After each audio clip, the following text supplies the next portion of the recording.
পুকুর পরিচর্যা করতে হবে, আর পুকুর পরিচর্যা করে তারপরে আপনি মাছ চাষ করবেন। আপনার পুকুর যদি পরিচর্যা না করেন তাহলে কখনোই আপনি মাছ চাষ করে সফল হতে পারবেন না। প্রিয় ভিউয়ার্স, আসসালামু আলাইকুম। নতুন এই ভিডিওতে আবার আপনাদের স্বাগতম। আপনারা অনেকে জানতে চান যে আমরা কিভাবে তেলাপির রেণু চাষ করি। দেখুন, প্রথমে আমরা জীবাণুনাশক দিচ্ছি পুকুরে। প্রথমে রেণু চাষ করার আগে পুকুরে জীবাণুনাশক দিতে হয়। এভাবে জীবাণুনাশক দিয়ে পানি দিয়ে আউট করতে হবে জীবাণুনাশকগুলি।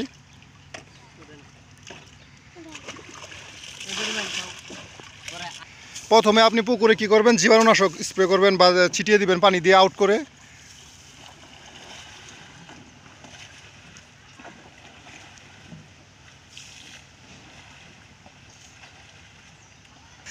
আপনি যখন ফার্মেসিতে যাবেন কিংবা ডিলারশিপে যাবেন তখন আপনি বলবেন যে পুকুরে রেণু চাষ করব, রেণু চাষ করার আগে কোন ধরনের জীবাণুনাশক দিতে হয় বললেই তারা আপনাকে জীবাণুনাশক দেবে। আর তখন আপনি জীবাণুনাশকটা পানির সাথে স্প্রে করবেন কিংবা পানির সাথে আউট করে পুকুরে ছিটিয়ে দিতে পারেন। এভাবে ছিটিয়ে দিবেন।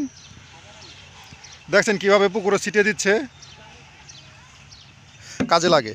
আসলে পুকুরে রেণু চাষ করার আগে এগুলি আপনাকে দিতেই হবে বাধ্যতামূলক, তা না হলে আপনি পরিপূর্ণভাবে 100 থেকে 80% রেণু কখনোই উৎপাদন করতে পারবেন না। কারণ যেহেতু একটা রেণুর দাম প্রায় 1 থেকে 2 টাকার মতো বা 1 টাকা 80 পয়সার মতো, আর সেই রেণু যদি আপনি এভাবে পরিচর্যা না করার কারণে মারা যায় তাহলে তো সেটা আপনি লস বা ক্ষতির সম্মুখীন হতেই পারেন। আর এর জন্য প্রথমেই আপনার রেণু ছাড়ার আগে দিতে হবে নানান ধরনের ঔষধ।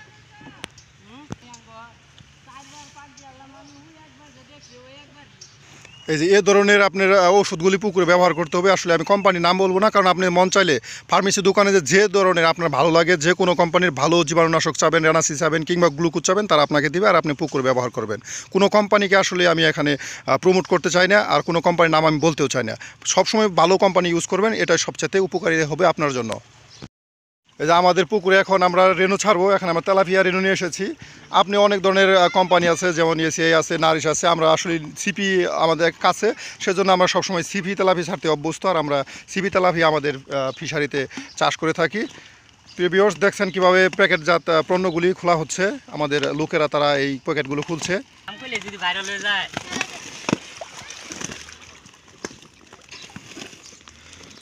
দেখা যাচ্ছে, আপনার প্যাকেটে দেখতে পাচ্ছেন অনেক সুন্দর তেলাপি।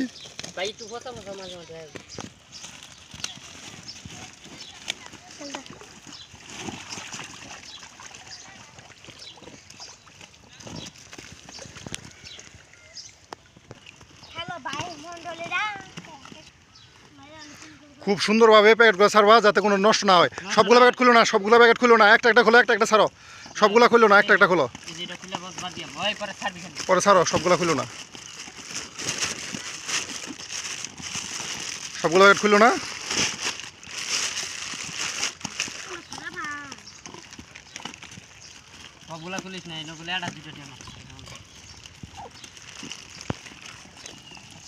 আপনারা দেখতে পাচ্ছেন এই যে তেলাপিয়া, এই সাইজের তেলাপিয়াগুলি আমরা আনছি। এই তেলাপিয়াগুলো আমাদের প্রায় 1 টাকা 80 পয়সা প্রতি পিস। তেলাপিয়া 1 টাকা 80 পয়সা। এখানে প্রায় 3000 2500 কেজি আছে। আমরা দেখছেন সেখানে পানির স্রোত, সেখানে আমরা পানির স্রোত দিয়ে রেখেছি। পানির স্রোত আসতেছে, আর এই দেখেন কীভাবে তেলাপি আপনার ছাড়বেন। সুন্দর, দেখুন তেলাপি, সুন্দর তেলাপি গ্রোথ এবং তেলাপি রানিং আছে। তেলাপিগুলো অনেক রানিং, এই দেখতে পাচ্ছেন অনেক রানিং তেলাপি। আসলে আপনার প্রথম করতে হবে পুকুর পরিচর্যা। পুকুর পরিচর্যা না করলে আসলে হবে না। প্রথম পুকুর পরিচর্যা করতে হবে। আর এই যে দেখুন কি সুন্দর তেলাপি, রানিং তেলাপি ছাড়া কখনো ছাড়বেন না। পুকুর পরিচর্যা করতে হবে, আর পুকুর পরিচর্যা করে তারপরে আপনি মাছ চাষ করবেন। আপনার পুকুর যদি পরিচর্যা না করেন তাহলে কখনোই আপনি মাছ চাষ করে সফল হতে পারবেন না। এটা আমি সবসময় বলি। আর যারা আমার কাছ থেকে ধরনের টিপস নিতে চান তারা সবসময় আমাদের নক করবেন, কমেন্ট করবেন। আপনাদের সকল ধরনের তথ্য আমরা দিয়ে